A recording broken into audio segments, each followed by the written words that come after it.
Au départ, elle devait ramasser un petit chien qui se trouvait, parce que la scène se déroule, vous vous souvenez peut-être le film, dans une fête foraine. Elle devait ramasser le petit chien et en remontant légèrement sa jupe, il devait lui dire « T'as de belles jambes ». Imaginez, toute sa carrière eût été différente.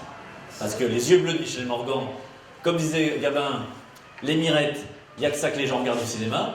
Et bien évidemment, ces beaux yeux bleus ont fait un carton, évidemment pour les spectateurs, et puis par la suite, ça ne s'est jamais démenti. Et surtout, je suis allé la voir il n'y a pas très très longtemps, il y a quoi, il y a 1 an et demi, 2 ans. Elle a toujours ses beaux yeux bleus et ça reste toujours, voilà, c'est toujours un mythe vivant de cher Michel Morgan. Donc, Mademoiselle Morgan, pardon. Et donc Gabin joue vraiment la scène. Le film donc est un grand succès, interdit aux mineurs, vous vous en doutez. On est en 1937 et surtout, Carnet, qui voit que ça marche plutôt pas mal, se dit on va enquiller. On va enquiller avec un autre film, la même année. Ils ont tourné pendant quelques semaines à peine, mais la même année, il va tourner un autre très grand succès, Hôtel du Nord. Si vous me trouvez un réalisateur qui la même année fait 2 grands succès comme ça, je suis preneur et on fait une conférence là-dessus uniquement. Il n'y en a pas. Il n'y en a pas. Au cinéma français, il n'y en a pas. La même année, avec les moyens de l'époque, quand on sait quand même que les caméras tournaient, il fallait jouer en faisant les paroles, réenregistrer après en post-production pour remettre le son dessus parce que les caméras ne permettaient pas de tourner véritablement. Hein. Il fallait dire les dialogues et les refaire ensuite en studio. Vous imaginez? Faites ça à un comédien aujourd'hui, il vous frappe au visage. Enfin, il n'acceptera jamais une chose pareille. Eux le faisaient avec beaucoup de talent et beaucoup de soin. Donc c'est pour cette raison d'ailleurs que le son que vous entendez résonne un peu. Hein. On voit bien que ce n'est pas un son naturel. C'est ensuite évidemment la nouvelle vague qui va bénéficier des progrès évidemment techniques qui pourra se permettre de tourner directement les scènes en les prenant à la volée. Mais donc, grand succès, et Carnet, et bien donc enchaîne avec Hôtel du Nord. Petite exception, habituellement il a toute son équipe autour de lui, Troner, Prévert, évidemment, tous les gens qui sont autour de lui travaillent pour ces films qui sont des grands succès. Mais là, malheureusement pour lui, pour Hôtel du Nord, qui est une adaptation d'un roman d'Eugène Daby, que vous connaissez évidemment, pour Hôtel du Nord, donc cette scène mythique qu'on va voir tout à l'heure, où on voit on retrouve Louis Jouvet et apparaît vraiment Arletty qui va devenir sa comédienne fétiche, eh bien il faut trouver un dialoguiste. Alors il fait appel à Jean Orange pour le scénario, il lui dit « T'aurais pas un dialoguiste sous la main ?» Il lui dit « J'ai le meilleur ». Non, le meilleur c'est moi qui l'ai, c'est Prévert, mais il n'est pas disponible. Il est parti aux États-Unis, ensuite il va peut-être partir en URSS ou en Tchécoslovaquie, enfin il fait toute une tournée, il ne sera pas disponible. Elle lui dit, mais écoute, j'ai un petit Belge qui est pas mal, que tu connais évidemment, qui est Henri Janson. Pas au change, hein, évidemment, mais il y a un côté gouaille populaire qui est plus forte hein, chez Janson, et ça correspond tout à fait à ce canal Saint-Martin avec cette scène. Et cette scène, au départ, n'aurait jamais dû exister. Parce que les comédiens de départ, les grandes vedettes de départ, ça n'est pas Louis Jouvet et Arletty. Les grands comédiens qui sont engagés, c'est Jean-Pierre Aumont et la grande vedette qu'on a tous oubliée aujourd'hui, Annabella. Annabella était une grande vedette du cinéma français, mais surtout qui a fait une grande carrière, qui a commencé une grande carrière aux États-Unis, et donc Carnet l'a fait signer avec son producteur qui signe des 2 mains et des yeux fermés en disant « vous faites ce que vous voulez ». Mais il fait venir Annabella, c'est pour la mettre en valeur. Sauf que dans le film, c'est donc ces 2 jeunes comédiens, Aumont et Annabella, qui se retrouvent dans l'Hôtel du Nord, près d'une chambre, décident de se suicider ensemble. Le premier coup part pour Annabella. Jean-Pierre Aumont prend le pistolet en voyant qu'elle est quasiment morte. Il veut essayer de tirer, il n'a pas le courage, il s'enfuit. La jeune femme va être donc recueillie par l'Hôtel du Nord avec une sorte de famille. Hein, c'est une petite famille de cet hôtel qui à l'époque fait également le petit restaurant pour le midi pour les ouvriers du coin. Et puis il y a le souteneur avec la prostituée qui sont dans le coin évidemment, et le souteneur tombe sous le charme de la jeune fille.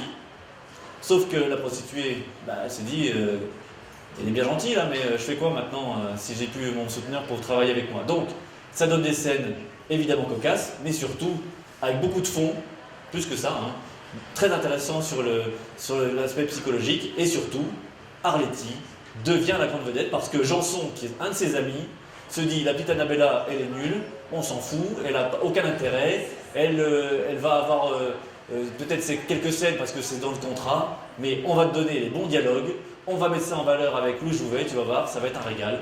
Et le régal, il arrive dans la scène centrale du film avec cette scène extraordinaire. Elle a remarqué que Louis Jouvet, donc Monsieur Edmond, hein, c'est son nom, flashait un peu pour la jeune fille, et donc Arletty se rend compte que Madame Raymond, elle se rend compte que finalement elle va être un peu laissée de côté. Donc ils font une scène terrible qui commence dans l'hôtel, et maintenant la scène que vous attendez tous, sur le pont, au-dessus du canal Saint-Martin.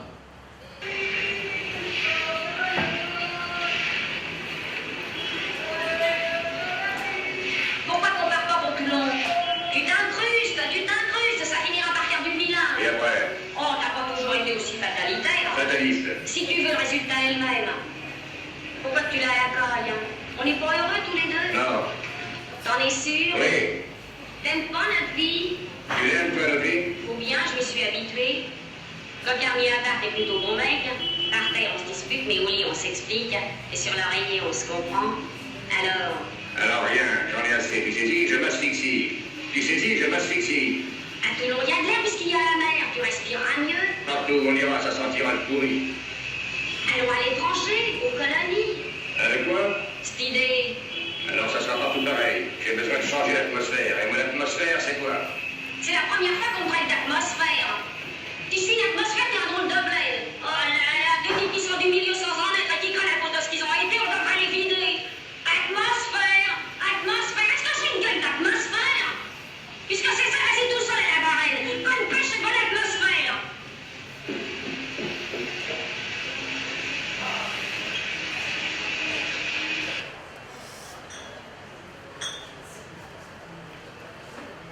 Elle a du caractère, hein, la petite, hein. Effectivement. Et donc la scène est véritablement mythique et va devenir vraiment un moment fort du cinéma français, et Arletty devient la grande vedette. Elle a volé la première place à Annabella, dans le cœur surtout des Français, et Carnet n'attend qu'une chose, c'est de la remettre en valeur dans un film qui suit en 1939. Donc en 38, il a donc tourné, enfin en 37-38, il a tourné, donc sorti en 38, la même année, ces deux films, Le Quai des Brumes et L'Hôtel du Nord. Et donc l'année suivante, sur un scénario qui lui est inspiré par un certain Jacques Viaud, qui est son voisin de palier, qui lui dit « J'ai une petite idée pour un film, je sais que vous êtes scénariste, enfin réalisateur de film, je ne sais pas trop ce que vous faites, mais enfin bon, je vois que vous avez votre nom sur les affiches. Si ça vous intéresse, j'aimerais vous proposer un film. » Alors il donne une histoire, c'est un jeune type, François, donc il va être interprété par Gabin, qui s'amourage d'une petite jeune fille qui s'appelle Françoise. Ils sont tous les deux de l'assistance.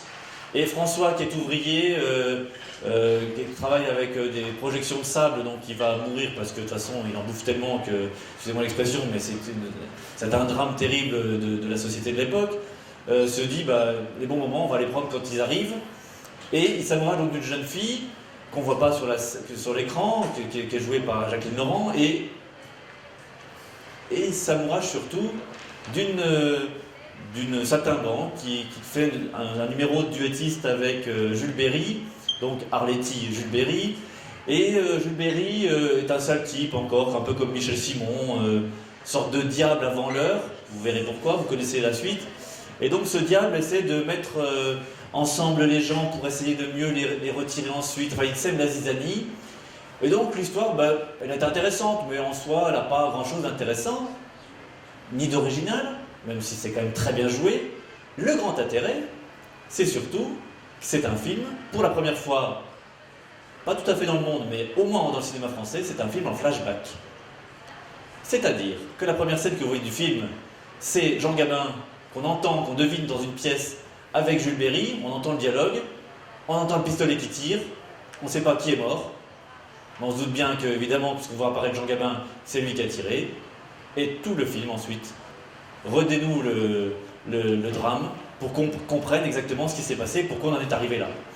Gabin est entouré de policiers, et puis bah voilà, l'originalité, c'est qu'il faut faire comprendre surtout aux spectateurs, parce que vous, ça vous paraît évident, mais à l'époque, il faut qu'on comprenne comment on revient dans l'esprit. Donc, on fait un peu de flou, de la musique, et hop, on comprend. Mais à l'époque, il y avait des panneaux qui passaient en plus pour dire « François se souvient que quelques mois auparavant, etc. » Oui, nous, ça nous paraît évident, mais c'est tout à fait original.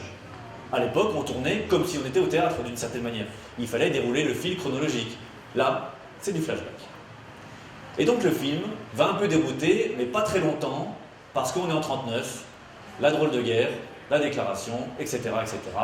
En 40, Carnet est mobilisé, le film va donc être joué quelque temps, les scènes un peu, pas sulfureuses, mais on voit un sein même d'Arletty, sont coupées par, bien sûr, le gouvernement de Vichy, qui va, bien sûr, couper et censurer lorsque le film sera encore joué par la suite, mais au moins, c'est un face-à-face extraordinaire. Arletty, Jules Berry aussi, intéressant, qu'on va retrouver donc au prochain film de Carnet. Je vous le disais, donc on est en 40, Carnet est mobilisé, il se retrouve dans une situation pas très enviable, il est envoyé dans des régiments au début qui ne sont pas pour lui plaire véritablement, il retrouve quelques amis, mais bon, la guerre se passe un peu sans lui parce que à un moment donné, il doit prendre son réveil matin, il y a le changement d'heure, il ne sait plus trop, etc. Il doit partir à telle heure, mais on lui dit que c'était l'heure d'allemande alors que l'horaire n'avait pas changé encore en France. Bref, il loupe son train, ce qui va être sa chance parce qu'il rencontre au même moment à la gare de l'Est un de ses anciens amis qui lui dit « On cherche des gens pour tourner pour la Continentale, si ça t'intéresse, il y a peut-être un contrat pour toi. » Il va signer, il ne tournera pas pour la Continentale, mais cette signature va lui être reprochée évidemment longtemps, on le comprend. En revanche, il y a un de ses amis qui va lui proposer de tourner et qui va lui faire cette production qu'il attend depuis un petit moment. Donc à partir des années 40-41, le producteur c'est André Paulvé.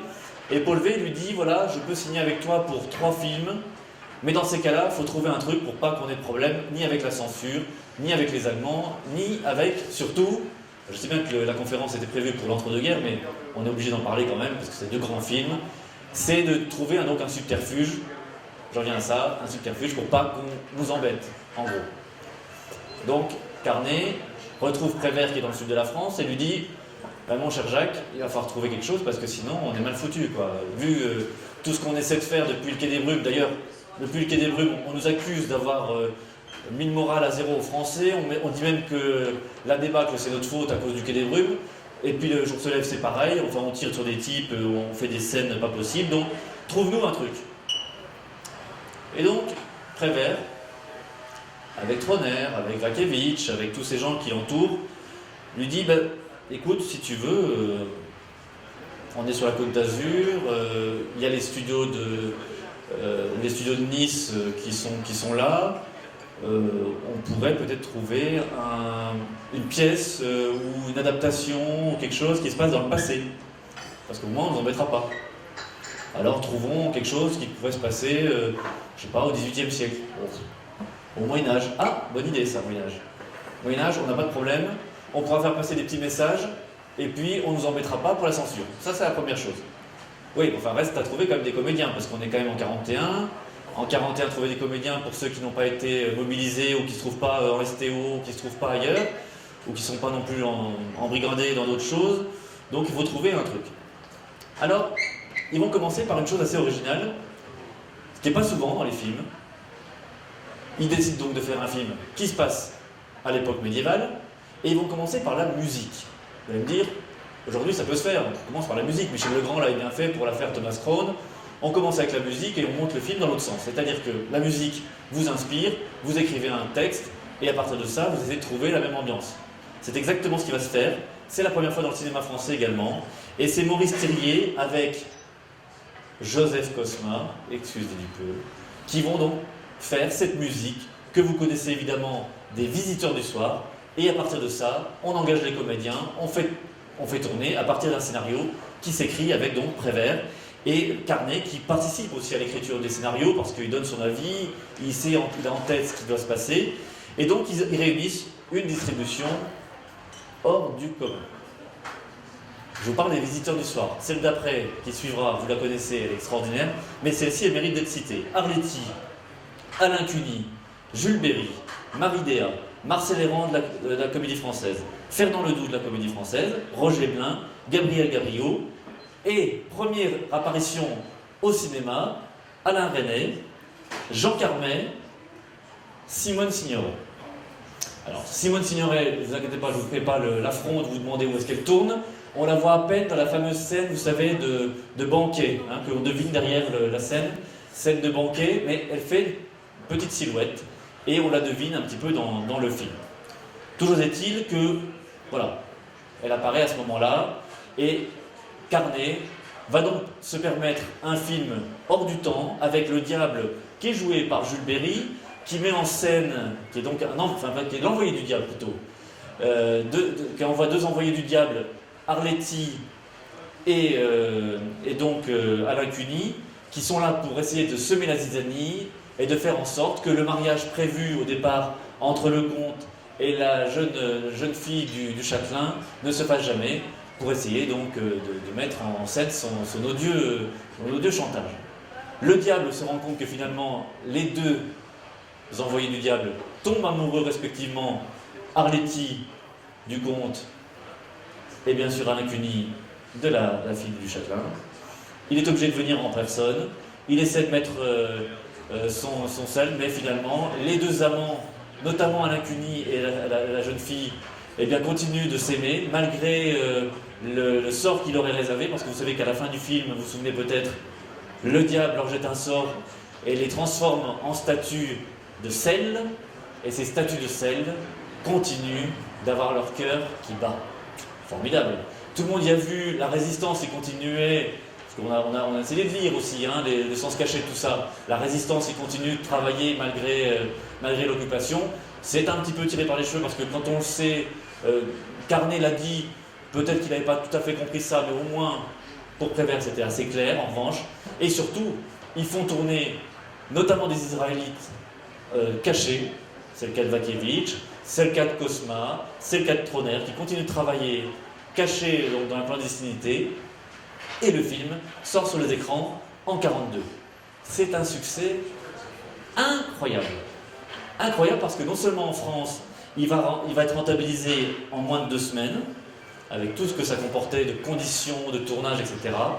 Et donc, l'affaire étant vraiment une très bonne affaire, Carnet, Prévert et toute l'équipe repartent pour un tour, 1 an et demi plus tard, pour commencer le chef-d'œuvre des chefs-d'œuvre, Les Enfants du Paradis. Alors, Les Enfants du Paradis, voilà donc l'affiche avec Jules Berry, hein, des Visiteurs du Soir, je vous disais donc la distribution. Les Enfants du Paradis, s'il y a une distribution extraordinaire, c'est aussi celle-là. Évidemment, Pierre Brasseur revient aux affaires avec Carnet, on retrouve Jean-Louis Barrault. Jean-Louis Barrault qui joue bien sûr le mime de bureau, du moins le fils du mime de bureau, qui était plus célèbre en réalité, on connaît moins, mais son père était beaucoup plus célèbre que lui. Lui aura surtout une carrière donc sous le règne de Louis-Philippe et puis au début du Second Empire. Mais de bureau fils a donc cette fameuse scène avec Garance, qui est une femme qui a sans doute existé d'ailleurs, mais du moins l'idée ne vient pas ni de Carnet, ni de Prévert, ni de l'équipe habituelle, mais elle vient de Jean-Louis Barrault.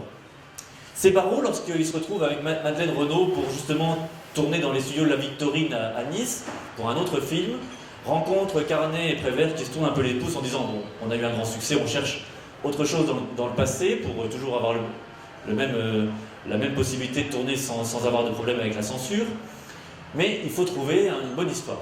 Et donc Barrault leur raconte l'histoire de ce mime de bureau qui un jour, c'est la réalité, hein, de bureau se trouve face à Frédéric Lemaître, ils sont amis sans plus, et une jeune femme qui est sous leur protection se fait embêter dans la rue. Le mime de bureau, qui était donc devenu très célèbre à la suite de son père, prend la défense de la jeune fille, frappe la personne qui voulait l'agresser et le tue.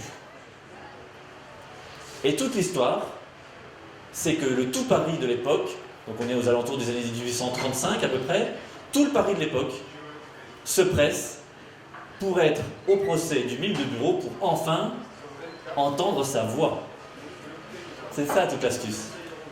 Donc à partir de cette idée, les deux compères Carnet-Prévert se disent extraordinaire, on a une idée en or, tu pars aux archives, à la Bibliothèque nationale de ton côté, moi je vais à Carnavalet, on réunit le plus possible de choses et on fait un film avec cette histoire. Donc les comédiens, enfin les acteurs, les personnages qui ont véritablement existé, ils sont au nombre de plusieurs. Il y a Lassner, que vous voyez apparaître dans le film, qui est joué par Marcel Héran. Vous avez donc bien sûr Frédéric Lemaître, qui va devenir célèbre comme dramaturge et comme comédien dramatique. Bien entendu, donc, je vous le disais, de bureau. Et puis cette Garance interprétée par Arletty, à la gouaille formidable, qui avait repris déjà cette gouaille dans Le jour se lève avec si j'ai cette tête, j'essaie de vous retrouver la phrase. Elle lui dit, voilà, si je devais t'oublier, moi, lui dit-elle à Gabin dans Le jour se lève, je te garantis que moi, un bon souvenir, des souvenirs, est-ce que j'ai une gueule à faire l'amour avec des souvenirs? Vous voyez, c'était un peu l'atmosphère revisitée. Et bien là, pour le coup, pas de gouaille. Elle en a un petit peu, mais c'est pas ça qu'on lui demande. Elle a joué dans Les Visiteurs du soir de manière très sobre. Carnet lui demande d'être à la fois fatale, ce qu'elle deviendra dans la deuxième partie du film, parce que vous savez que le film est en 2 grandes parties, à peu près 2 fois 2 heures dans la version originale. Et puis il lui dit, mais il faut que tu sois à la fois fatale, mais aussi un peu ménilmontant. Donc il faut que tu aies les 2 aspects qui puissent cohabiter. Elle va faire le rôle de sa vie, évidemment, Arletty, et surtout, elle va mettre aux prises donc des personnages fictifs avec des personnages ayant existé. Sauf que, ce qui est encore plus difficile, c'est que pour faire jouer tous ces comédiens, il faut trouver un bon titre. Alors, on évoque dans un premier temps les Funambules, pour évoquer donc ce boulevard du crime, ce boulevard du temple où tous les soirs on assassine, puisque c'est sur les théâtres, on assassine de manière dramatique sur les scènes des personnages les uns après les autres. Mais pour donner véritablement un sens, il faut trouver le truc. Et c'est en réalité en lisant un livre de l'époque, le livre de Jules Janin, que Garnet a l'idée véritablement de trouver. Voilà, il faut trouver le spectacle populaire, le peuple, celui qui fait des carrières. Et ce peuple, en réalité, c'est celui qui est à la corbeille, non pas à la corbeille, pardon, mais au-dessus, c'est-à-dire au paradis, sur les étages non nobles.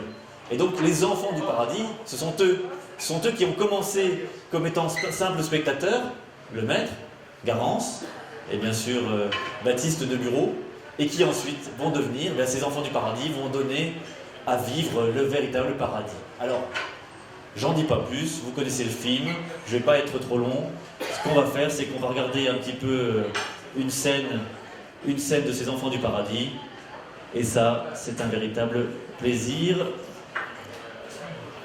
Eh Baptiste, si tu fais des petits éléments de côté, qui peut avoir les idiots? Vous ne trouvez pas? Moi, je trouve surtout qu'il a de beaux yeux. Beaux yeux, ça lui fait une belle jambe. Avec Lassner, que vous voyez à droite, qui est en train de prendre la montre. Oh, ma montre. Oh ben voyez ma montre en or. C'est elle? Sûrement oui, c'est vous, j'en suis certain. Oh voleur! Oh voleur! Mais laissez-moi, c'est pas possible, vous êtes fous! Elle met sur une partie du marché. Oh voleur! Palouche! C'est gentil! Viens-t'en! Qu'est-ce qu'il y a? Qu'est-ce qui se passe? Il paraît que monsieur avait une montre en or, maintenant il n'en a plus, il dit que c'est de ma faute. Pourquoi, mystère? Mystère, oui. Et naturellement, vous êtes innocent. Comme l'agneau. Et vous, monsieur, vous êtes certain de ce que vous avancez? Sûr et certain? Arrêtez-la! Et puisque je vous dis que ce n'est pas moi! Oh, dis ça! Est-ce qu'il y a des témoins? Moi, je suis témoin. Qu'est-ce que vous avez vu? Vous? Et vous dites? Et donc le plaisir, c'est le mime exceptionnel.